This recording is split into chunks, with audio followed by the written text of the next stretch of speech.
Welcome to Vibe Querying, the show where we don't just query data, we vibe with it. I'm Jared, the one asking, how does it work? And I'm Marie, the one asking, what does it mean for the business? And before we jump into today's episode, we're going to do a quick explainer of the technology that you'll see. Yeah, and so it all starts with Model Context Protocol, or MCP for short. This is a standard protocol developed by Anthropic that allows LLMs and AI agents to connect with external data sources securely and efficiently. MCP is going to enable AI to access real-time data, tools and workflows, allowing users to interact using natural language with the data, basically having conversations. And how we're using MCP today is with CData's Connect Cloud product and a remote MCP capability, which is very exciting. And so essentially, we're able to use CData's existing product, Connect Cloud, which lets you connect up all of your enterprise data sources to Connect Cloud. You have one remote MCP server URL to connect to your client of choice, which in our case today is Claude. Yep. And that brings us to this concept of vibe querying. It's a lot like vibe coding. You don't have to be a data expert. You don't have to build pipelines. You're not harassing your IT team to get your business data into the warehouse. You can simply connect your AI client, in this case Claude, to your data and have conversations with it. So you get a conversational experience with your data. And so we will showcase that today. And what we do in today's episode and our prior episodes is that we pick one area of the business and one representative of that area of the business to take us through how they use vibe querying in their daily lives. And that brings us to today's episode. Yeah, so today's episode is Vibing for Business Development. It's all about identifying trends in pipeline performance for business development rep management. And we're going to be looking at data from our Salesforce instance today. And our guest this episode is David Little, our sales manager for CData. Welcome to the show, David. We're very glad to have you. And are you ready to vibe with us? Yeah, thank you for having me. And I am ready to vibe. Awesome. Nice. So I think at this point, I can take just a brief minute of our time to showcase what CData Connect Cloud looks like. And then we'll let David jump in and show how all that works. So cool. So this is the CData Connect Cloud interface. In previous episodes, we've used a single MCP server or maybe a couple of MCP servers that connect to individual data sources and then allow Claude or another LLM client or AI agent to work with your data. With Connect Cloud, we get all of that connectivity bundled into a single SaaS application. And then, as Marie said, you have a single endpoint that you point your AI agent, AI client, your chat tool to in order to get access to that data. So got a nice little dashboard. I'll just jump in to show like the variety of data sources that you can configure connections to. And then as soon as all of these connections are configured and you connect Claude Desktop or another client to Connect Cloud, you would be able to query using conversational natural language all of this data to gain insights, to build reports, even perform actions. So I will stop sharing at this point and turn things over to David to let him share. Yeah, so on my side, what I like to do is just use Claude. So once I have everything set up in Connect Cloud, I can now just open up my Claude instance and just simply ask Claude exactly what I want to know. So as a BDR manager, there's a few different things I really care about. Leading indicators, and then also how are we pacing towards quota for the quarter. So one of the leading indicators that I like to dig into is how many meetings or how many opportunities is my team creating on a weekly basis, and how does that compare to previous weeks. So for example, I put in something like this, like how many ops did the BDR team create this week, and how does that compare to last week?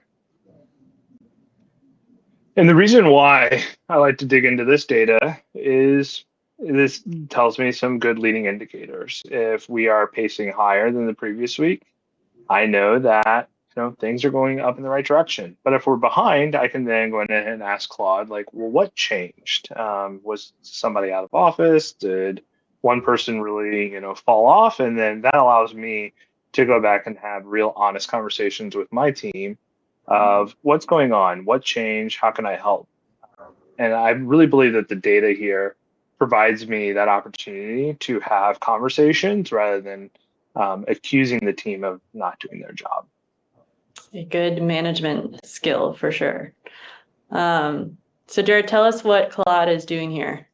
Yeah, so in previous episodes, you've seen it use the list of tools that are available to get the list of tables, to get the list of columns, and then query data. It's doing the same thing, but now it's got more structure on top of it. So it's also looking at catalogs, which are each of those connections that you saw in the Connect Cloud interface.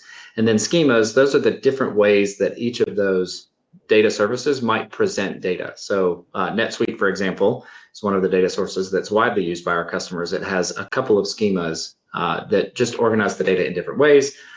But because it's all tabular, it all looks like a database. Claude, as we've said, I feel like ad nauseum in these episodes, LLMs just know how to work with the database. So they don't have to have an inherent understanding of what Salesforce is because it's an LLM. It's got its huge training data set. It knows what a CRM is. And so it knows to look in Salesforce for data around opportunities, around stages, around accounts, revenue, and things like that. But with this wide catalog of data sources available, and I'm not sure what David's got set up, but if you asked another question, it could use its own intelligence to maybe look at a different data source to get the answers for that data. Definitely. And I know you mentioned in the intro, Jared, that MCP and this capability with C data is a way to avoid asking IT to get your data into a data warehouse. And I think that everything you've described is kind of signifies the advantage of connecting directly to your enterprise source systems. You don't have to recreate the context that comes with Salesforce that your LLM can inherently understand when you move it into a warehouse and then have to connect back to it. So I think that this kind of idea of being able to connect directly, ask these questions, have Claude try to use universal tools to sort through it, even though sometimes Claude might take a little longer than we like, is a big advantage for folks like David Little, for myself, who we aren't data experts, but we do lots and lots of questioning about the data that we have in our business. And this just makes it a lot more accessible to us. And it looks like we finally got some Claude readouts. So let's take a look. Yeah, so this is fantastic. I can see right here, without having to get out my calculator, that our team is seeing a week over week change of 16%. So that's a great leading indicator that we are pacing well. Obviously, it's the middle of the quarter, and I always want our team to be pacing as we start off the quarter and making sure that we're not getting behind. And then I can see very specifically which BDRs are behind this week and which ones are ahead this week. And I can see, BDRC, and in the real world, I would know exactly who this is. I can see they're up 200%. So I would go to that person, ask them, hey, what changed this week? Is there anything that I need to be aware of? But then I can also see somebody else that's behind 30%. I can do the same thing. But when I'm reading this, I could also say like, oh, well, that BDR was out Monday and Tuesday. That makes sense. Like they're going to be out. Their numbers are going to be down. And then I can also use this data as a little bit of a competition. I like to share this out on a weekly basis and just show people where they're at for this week, how to compare to last week. And then it allows the team to come together and try to problem solve together. And sometimes, there's a lot of things that you can't just get from data. It comes from the conversations of, what is going on? Are we having that same struggle or that same roadblock? And how can we as a team get over that and to make sure that we're all successful together? That's really cool. I'm gonna ask a leading question here. So do you feel like being able to have a conversation with Salesforce instead of having to dig through it manually is giving you more time to take on the actual management part of your job and less of the reporting or data exploration part? Yeah, so by being able to do this, instead of having to dig into Salesforce and build reports and then share that, and then having to go verify those reports, it left me wondering if the data was actually correct. And then when I'd go have those conversations, I'd find out that data was wrong. And then it kind of put me on my heels. Instead of being able to coach to the truth, I had to then go backtrack and try to figure out what I did wrong in my data analysis.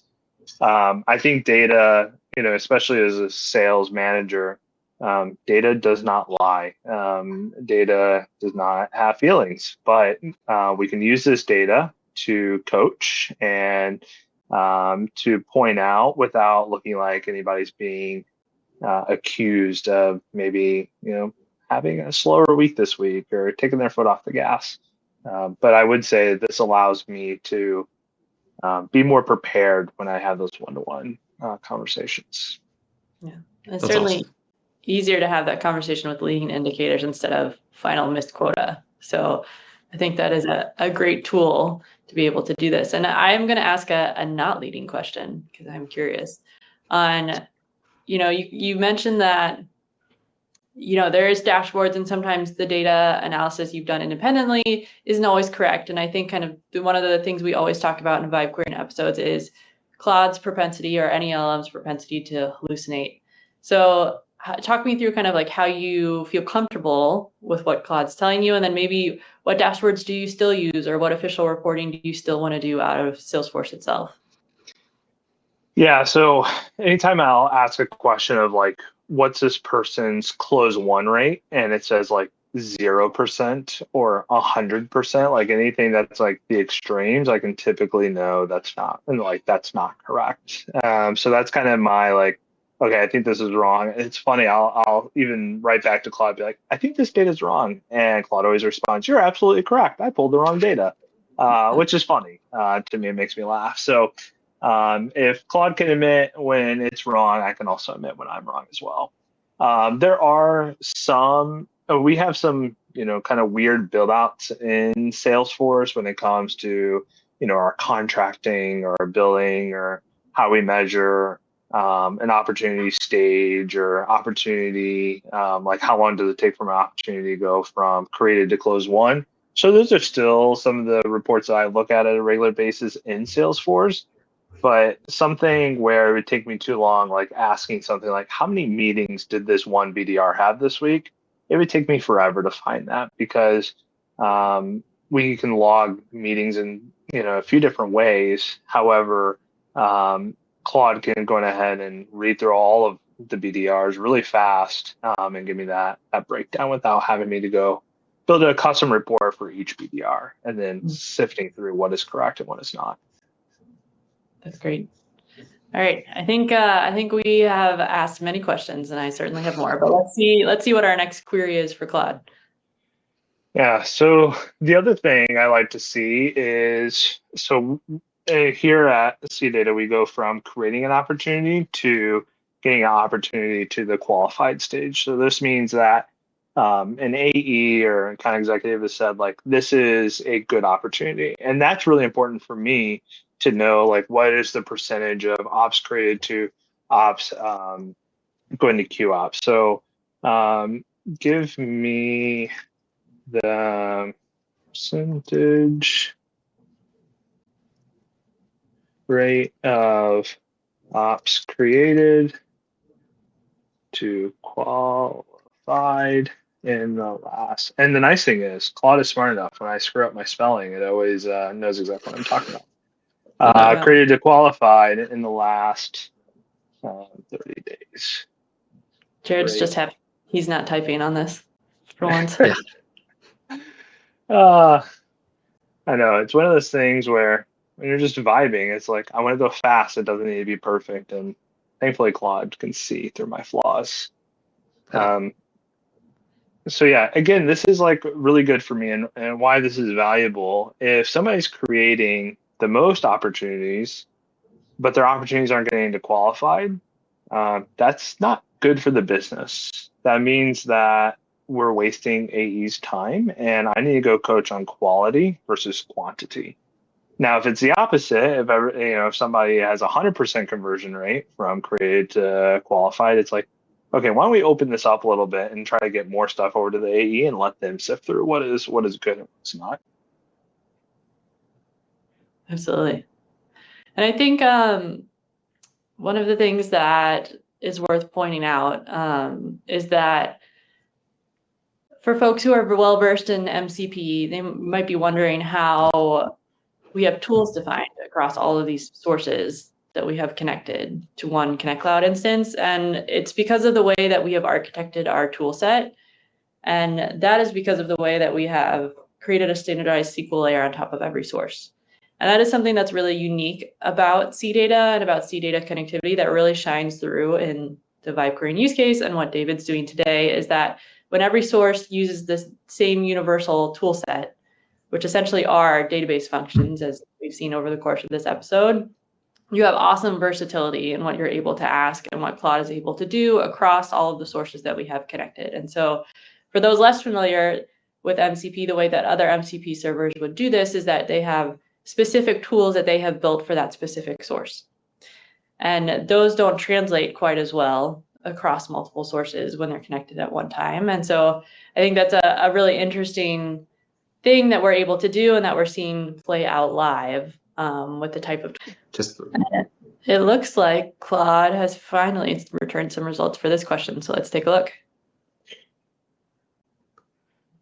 So yeah, here again, this is exactly what I was talking about. So on average on the team, 54%. I would, in an ideal world, I'd love to see this at 75%. That way, when we hand off an opportunity to an account executive, they know that 75% of the time, this is going to be a qualified opportunity that they actually want to work with. Now, if some people on the team, really head and shoulders, right? Somebody close to, two people close to 70%, that one person all the way down at 38%. And then what I would do from here is I would take this data and I would go back and look at these opportunities that aren't getting into qualified. And I would ask Claude for that list. And then I'd go back and start doing some analysis. What was that close loss reason? Was it, a budget? Was it a timeline? Do we not have the right people in place? And that's all stuff that we have right there inside our Salesforce. And then the other thing that I, don't want to get mixed up with is this person right here is creating the most ops at 46, but has, that lower conversion rate. So then again, I'd have that conversation of let's focus on quantity or quality versus quantity, because this person's probably just focused on how many can I get over versus like going through that filter of this is actually a really good qualified opportunity that I want the AE to be excited about. And then just the other reason why this is important, that relationship between the BDR and the AE is so important. We need the AEs to trust the BDRs and the BDRs to trust the AEs. We don't ever want the AEs feel like they're going to be wasting their time with an opportunity that we hand over to them. And then we also want the BDRs to know that the AEs are going to take every single opportunity that we send over, and they are going to be prepared and execute at the highest level. But if we have a quality issue here, that's going to break down all barriers of trust, and then we're going to fail to convert, and then obviously end up not, at a risky spot to hit our quota for the quarter. That's great. And I think, David, you're really articulating the art of BDR management on top of the science from what you pulled from CData. And I think that is really great to see. And the point of Vibe querying is we can see how you apply what we're learning from Claude and the questions we get answers to the real world. So I love that. And I think one thing I'll call out before we move on to our last question is you talked about, you'd ask follow-up questions and get the specifics on each BDR in terms of their meetings and what's in Salesforce so you can have that conversation. And that's where I find a lot of value in Claude and this Vibe querying approach is that it takes a lot of the legwork out of having to, go find the link for every opportunity that you want to have a conversation about or put the information together in a coherent picture to be able to send it to someone. And so being able to pull that data and then say, okay, Claude, take this and turn it into a Teams message or a Slack message or put it into an email format so I can share it really saves me a ton of time. And it sounds like it does for you too. Yeah, anytime, or like if it spits out this data, I'll just put together a coaching plan for BDRA, and it will just break out some of the commonalities that they're seeing, and then I'll verify it, and then I can just copy and paste and be like, hey, these are the things we're going to be talking about today on our one-on-one. That way, there's no surprises. Yeah, that's so cool. Okay, I think in our interest of time, we can move on to our last one. So the last one, my friends in marketing like to ask me, what products are converting? Like out of all the qualified opportunities, like what products are we actually selling, and see if there's any trends. So I'm just gonna, it's already pulled our qualified opportunities here. So now I'm just gonna ask the question, like out of the qualified ops, what? Give me the top three products.